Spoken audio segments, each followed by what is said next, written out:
Hello once again and welcome to the fastest half hour in the cryptid world, This Week in Bigfoot, the news show that scours the internet and the Bigfoot community each and every week to bring you the people, places, and stories making headlines around the Bigfoot world.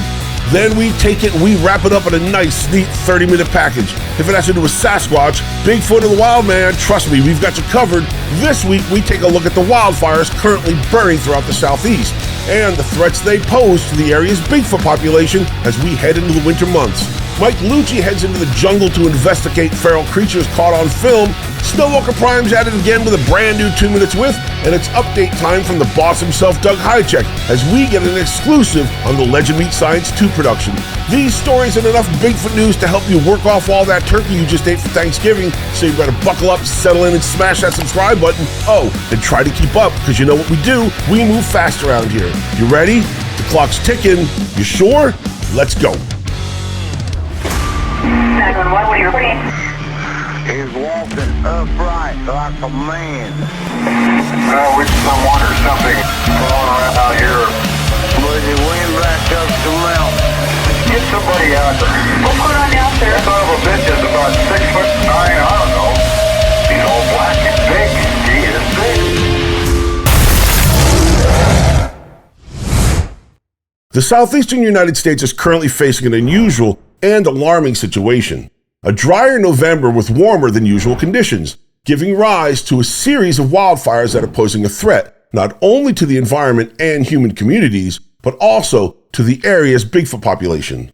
We kick off this week taking a look at the possible impact these wildfires just may have on the area's Bigfoot population and how they may affect the creature's ability to hunt and find food sources as we head into the long, cold winter months.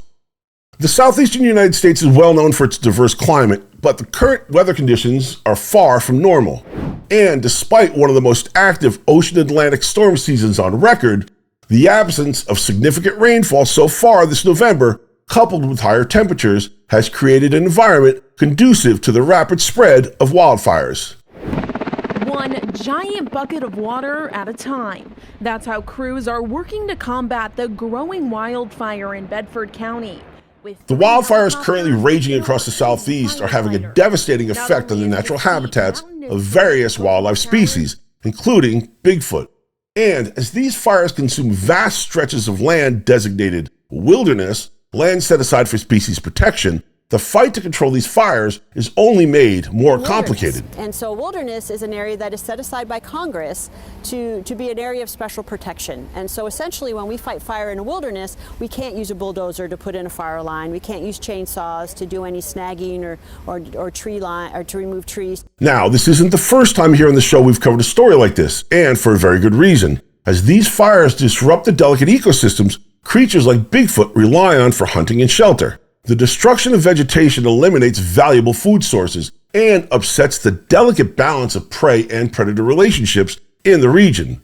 Now, while the existence of Bigfoot may be a subject for debate for some, most research suggests that these creatures are omnivores, relying on a diet of plants, fruits, and small animals. The disruption caused by these wildfires not only destroys the plant life that forms a significant part of Bigfoot's diet, but also displaces the smaller animals they hunt. The scarcity of food sources can have severe consequences for the Bigfoot population, particularly as they prepare for the challenging winter months ahead, with the creature needing to consume massive amounts of calories on a daily basis to sustain its enormous frame. Any disruption caused by these wildfires only increases the difficulties these elusive creatures are thought to encounter during the long winter months, leading to increased competition for resources and heightened vulnerability as the creatures are forced to venture closer and closer to civilization for food. And as efforts to manage and control these and other wildfires continue, Bigfoot researchers and conservationists must remain vigilant in understanding and addressing the broader ecological consequences for both known and unknown species in all the affected regions. We will continue to keep you updated on all the latest wildfire news. As Brendon says in every episode intro, if it has to do with Sasquatch, Bigfoot, or the Wildman, we've got you covered. This segment we're about to dive into definitely falls into the latter category. Check out a clip of this video I found.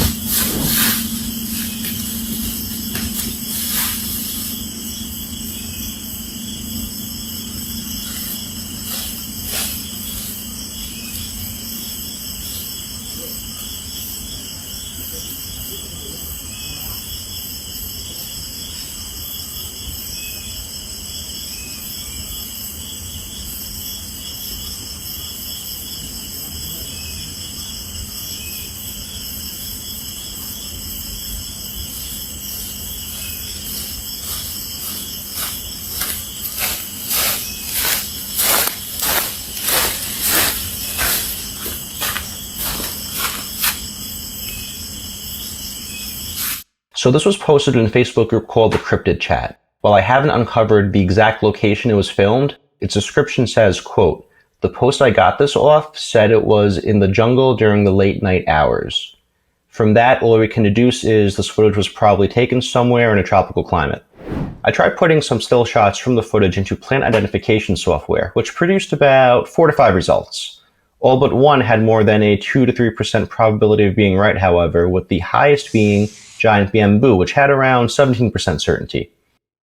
Most of the plants that came up are native to South and Southeast Asia, but we definitely need something more concrete to figure out the general region where this was filmed. We see at least 2 figures in the footage. It's possible there could be a third, as one Facebook user observed how the tree they were playing with appears to get pulled down while both figures were clearly visible. The camera looks to be stationary, and you do hear someone who sounds like they're close to the camera.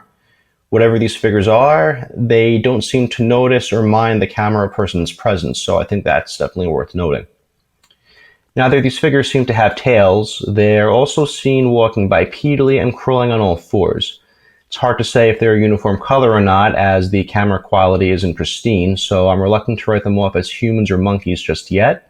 Although it's worth noting that some people in comments think it's possible these could have been children, whether they were feral or just in on the act. So I reached out to the video's poster. He claims the footage is 100% real. The person who filmed it doesn't know anything about Sasquatch, and the person who filmed it, this guy said he calls these figures children of the shadows. This is a broad and ambiguous term, so I haven't had much luck on the research front, but I'm still in communication with the video's poster. So what do you think this video shows? Sasquatch, feral children, monkeys, something else? Yeah, it's the first time I've ever seen this video, and I haven't confirmed exactly when it was filmed, so if you've ever seen it before, definitely let me know. I'll provide any new updates, but in the meantime, you'll have to decide for yourself if this footage is fact or hoax.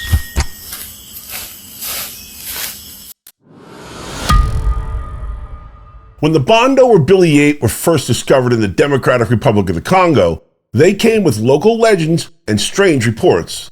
Locals said that they would kill lions, that they interbred with gorillas, and that they were immune to the poison darts commonly used for hunting.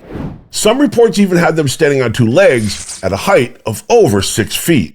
Early primatologist reports describe an ape that would make nests on the ground like a gorilla, would howl, and had a much flatter face than other chimps. Sound familiar? Think Bigfoot.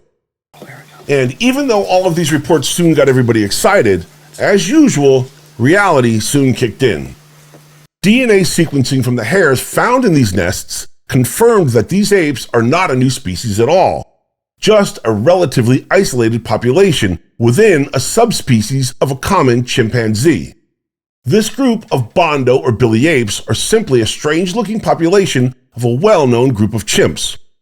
While interesting and unusual, it's not out of the ordinary for a small interbreeding population of apes to have strange and unusual differences. Could this also help explain the different types of Bigfoot creatures that are seen across North America?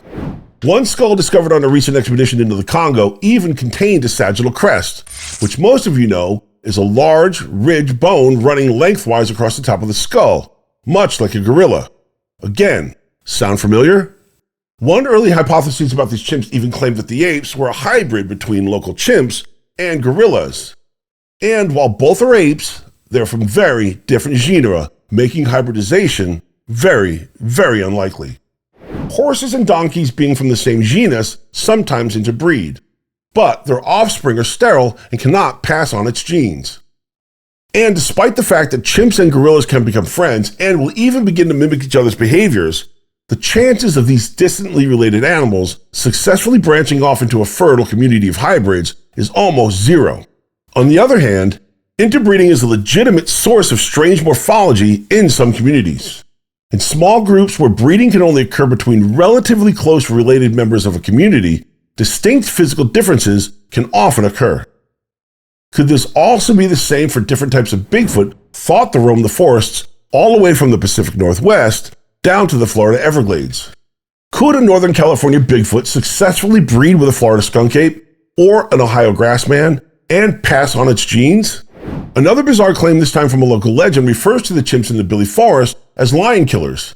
This is another one that seems unlikely, but may be a product of bad translation. While lions tend to spend more time in the savannah than in the forest where the chimps live. Think about that. Leopards might be a more reasonable inspiration than the lion killer claim, if it's true at all. If dinosaurs were to come back today, we'd all be just a little bit disappointed in how much smaller they are than what we've come to expect from all the Jurassic Park movies.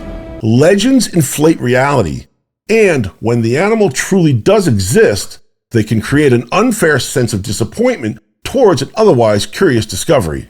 Now, it does stand to reason that a ground-nesting ape could be physically intimidating. I mean, think about it, right? Bigfoot.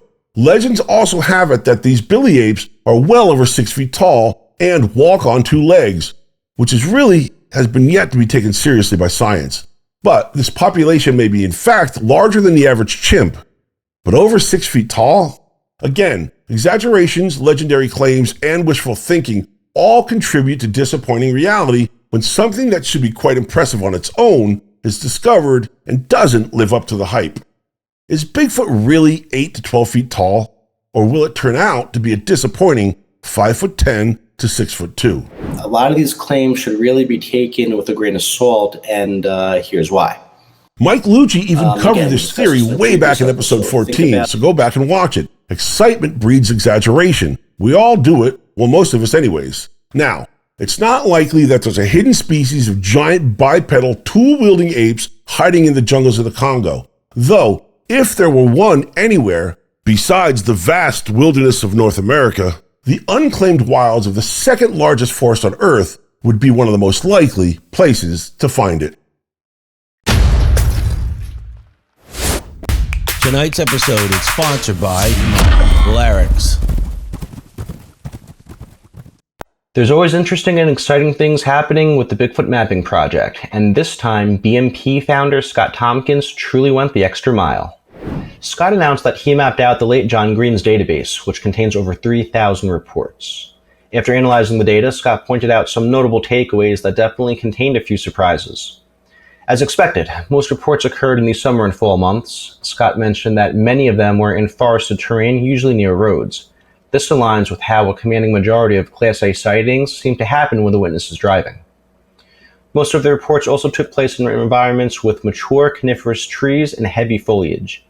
If you quote my interview with Scott in episode 32, he says that most BMP reports happen in denser forests with low lighting and thicker canopies. So this takeaway from the Green database gives credence to that finding. Now, here's where things get interesting. The top 5 states for reports in John Green's database come in the order of Ohio, Pennsylvania, Maryland, California, and New York. Traditional hotspots like Washington, Oregon, and British Columbia were in the top 10, but respectively slotted into the numbers 6, 8, and 10 spots. That's a stark contrast from most high-volume databases where the Pacific Northwest states and regions usually occupy the top 5. Another takeaway Scott noticed was how reports were evenly distributed between day and night, with slightly more happening during the day, which could be a sign that Bigfoot encounters aren't lopsidedly tied to nighttime hours. Scott's analysis of John Green's database reinforced some fundamental correlations among Bigfoot reports, but also revealed a few surprises that challenged some long-held narratives. Make sure to check out the Bigfoot Mapping Project on Instagram and their official database. We'll include links to both in the description. All right, folks, you better check your watches. If you follow the show, you know exactly what time it is. We are halfway through episode 36, which can only mean one thing. It's the part of the show where we were dumb enough to give content creator Michael Merchant, you know him as Snowwalker Prime, screen time to speak his mind and get what's ever bothering him off his chest. Yup, you got it. This is 2 Minutes With. Echo Station 3PA. Spotted Imperial Walker. Imperial Walker.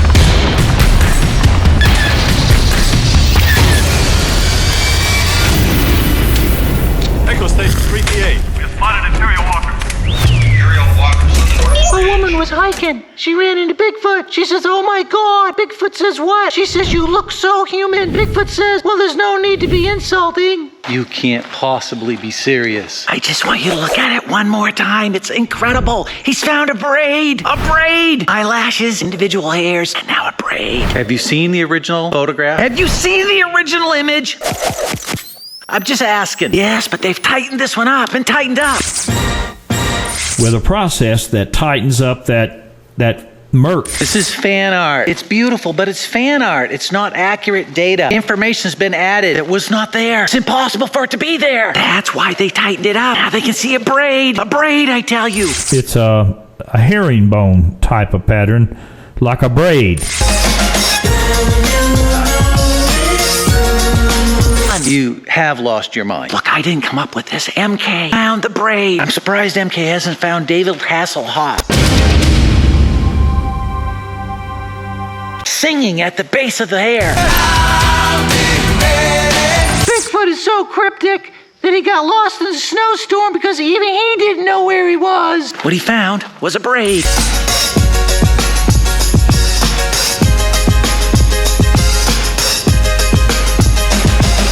You know, it's amazing to me that he hasn't discovered the guy in the eyeball.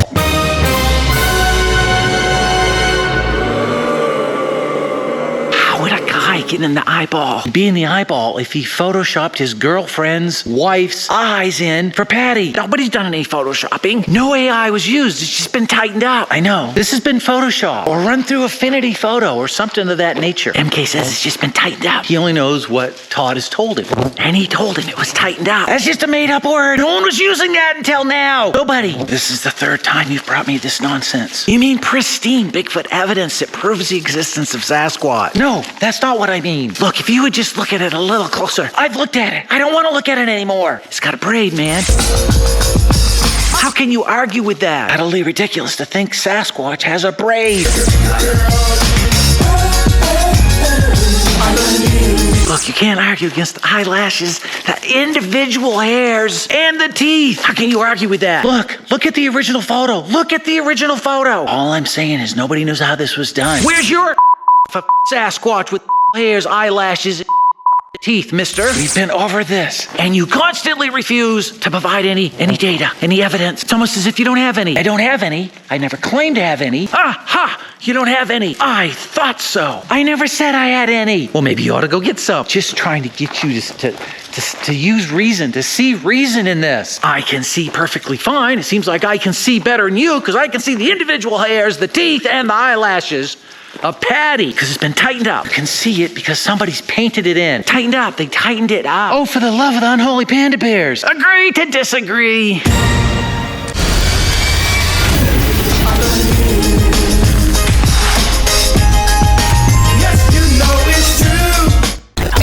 Wild Bigfoot by Larix, the official hat of This Week in Bigfoot, sponsored by Larix.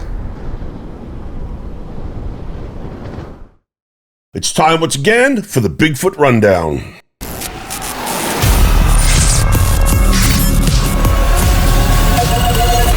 Bigfoot Rundown. I originally found this video on the Squatch Me Now Instagram account, and as the segment's title suggests, it truly is a quintessential Bigfoot video that satisfies all the requirements. Blurriness, shakiness, an abrupt start and end, along with an extremely questionable reaction. I heard a really fucking strange stomping and howling noise from here a few seconds ago. Come on, baby. Put this damn wheel down. What the fuck? Do y'all see that? What the fuck was that?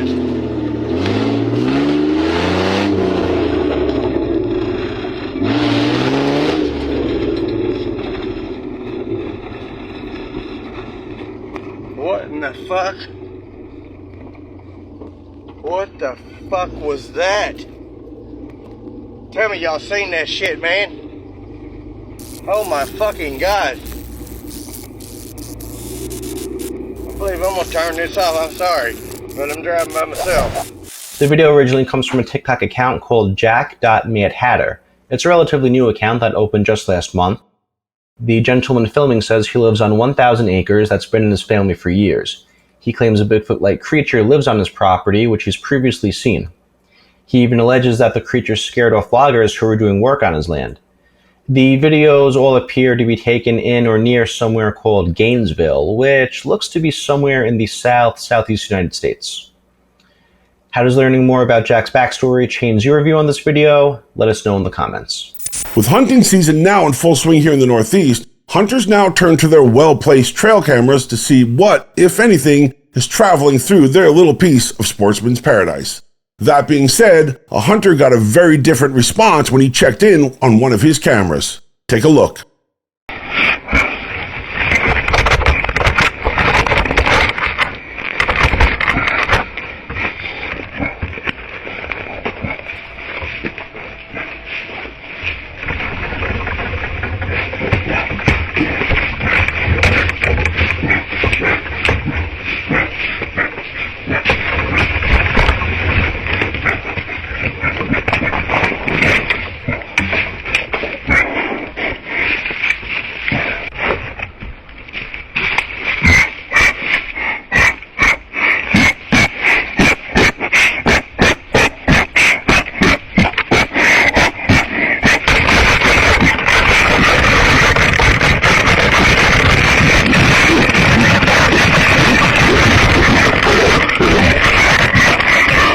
Now, Bigfoot, I don't know.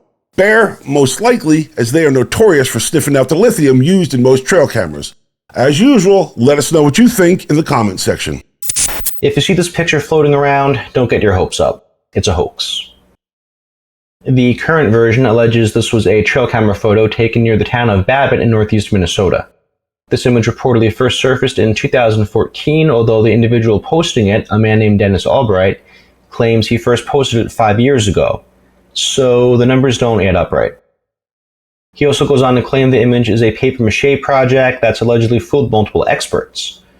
Hard to tell if he's being sincere or just trolling, but backstory aside, you can probably tell just by giving this a closer look that it's BS. So especially if this is a resurfaced image, let's try and nip this one in the bud before it gains too much steam. This video recently went viral of a man who called in sick to work, then called his wife and said, "Hey honey, I'm at work," so he could take advantage of a recent snowstorm out west and go skiing. Take a look. Watch out, you better not die, you better not crash, I'm telling you why, 'cause you told your wife you weren't at work.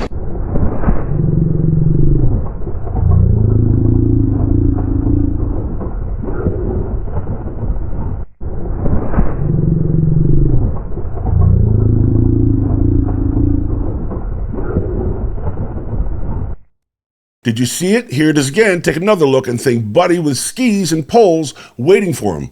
Did that change your opinion? Let us know in the comments. This photo is making rounds in several Bigfoot groups on Facebook. The description alleges it was taken by a hunter in western Massachusetts earlier this month. The hunter was reportedly unsure if it was an actual Bigfoot, claiming the figure was headed in a different direction when he snapped the photo. The hunter claims they were half a mile from, quote, the civilized world, and estimated the figure's height to be around 7 to 8 feet. Now, in most places, this photo was posted by a woman named Mia Smith, but as you can see, it's also been posted by other people with the same word-for-word description. And here's where it gets sketchier. I also found it posted by 2 different people claiming to be the bow hunter. So lots of funny business going on with this one. Seems like there's some sort of weird coordination going on with this image. With that said, definitely let us know your thoughts.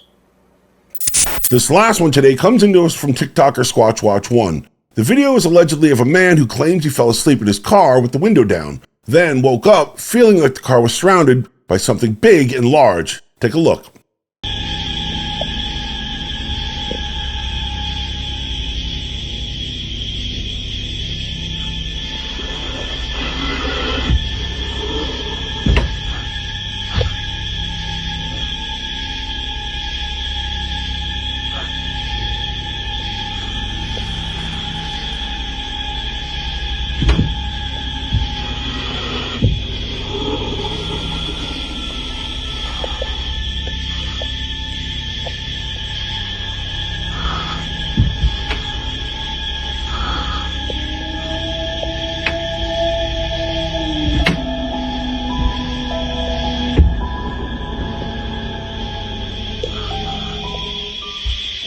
Were there more than one of whatever that was? And was that a Bigfoot, or was that something else howling in the distance?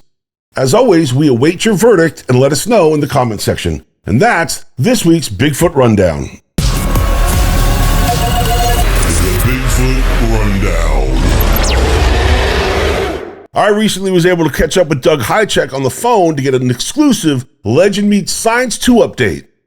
Doug, it's so good to have you back on This Week in Bigfoot. It's good to see that you're feeling a little bit better. I understand you were under the weather. Moving forward, you are looking for someone new to maybe help you out with your process on Legend Meets Science 2. Yeah, we have a large volume of very high quality, high res photographs taken of suspected Bigfoot fingerprints. And we're looking for a brand new, fresh, state-of-the-art fingerprint expert, a latent fingerprint expert that can study these really high-res photos in pinpointing what the differences are between a human and a possible Bigfoot fingerprint.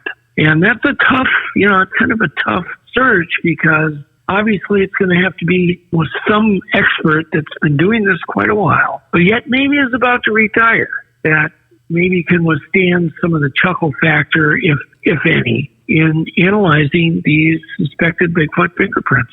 And we were talking before we started recording, as you were very lucky back in the day to get Jimmy Chilcutt for this very similar task on the first series, correct? Yeah, and we are hoping to get a hold of Jimmy and also present Jimmy with this task if he's willing. But we really lucked out because he was in a position to do it. Plus, he was the only person in the world that had also studied non-human primate fingerprints of orangutans, chimps, and gorillas. And so he had a really unique set of qualifications. We'd like to thank Doug for his time and remind you can still donate to the project by going to hangar1publishing.com, hit the link, and you can find out a way to donate to the project and even get your name in the credits. Pretty cool. There's all sorts of levels of donation, so check it out. That's hangar1publishing.com. It's time once again for Chuck Larson and this week's Top 5 Bigfoot Podcasts and Live Streams.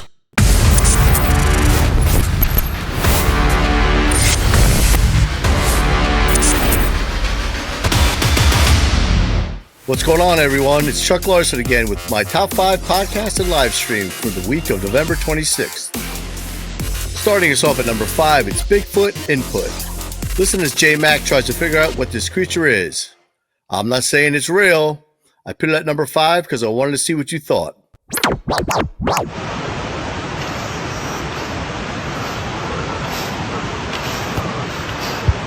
Holy shit.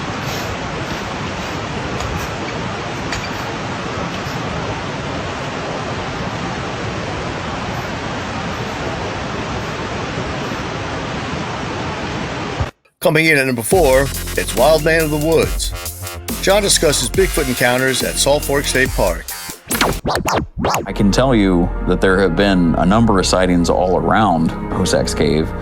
Some of them we have found were hoaxed. A guy in a suit, which is a shame because that jeopardizes the integrity of all the research being done. The only footprint that I've ever been taken to, like somebody has said there's a footprint, a series of footprints, it was near Hosak's Cave. That's the only one that anybody's ever taken me to. But I wasn't there when it was made. All I can say is something made that footprint. So we're pretty sure that if it exists, it's a nice area, lots to eat, lots of shelter, clean water, that sort of thing. At number 3, it's Mystery Unknown, Class A encounters from Pennsylvania. We do a lot of investigating in the Keystone State, so I always think it's cool to hear about the different encounters going on in that area.